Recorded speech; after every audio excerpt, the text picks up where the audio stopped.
Paul again, and I told you we were going to continue our conversation about why our organizations tend to be pretty ineffective or downright unmotivated to deal with a workplace, a disrespectful person at work, particularly if they're in a leadership role. And the truth is, the reasons that we tend to be not very good often at dealing with these people are pretty much the same for our organizations, except that they have a much broader responsibility, and you would think a much more impactful interest in dealing with them.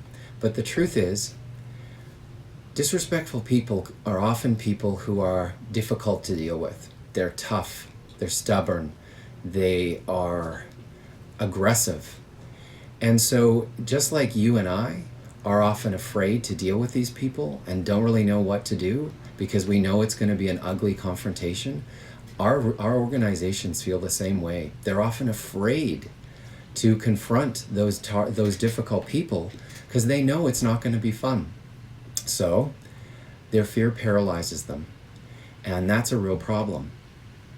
Another thing that they often forget about is that the individuals focus on the good things that they do. In other words, those people are usually good at getting results. And organizations, if there's one thing they are addicted to, it's results. And that's a problem. So if they focus on the results, but not how those results were achieved and how many people felt terrible and disrespected, even though they got the result, again, that's going to be a problem. But that's one of the reasons why our organizations are often reluctant to deal with a disrespectful person, because they're getting the results that they like so much. The most unfortunate excuse that I've heard for organizations not dealing with hard, difficult people or disrespectful people is that they simply call it their leadership style. And they say something like, oh, that's just the way she is. Well, frankly, I think that's a cop-out. And I think that is not going to help the workplace culture at all. In fact, that's going to demotivate people even more if the organization is unwilling to take responsibility for a terrible leadership style and make that as an excuse.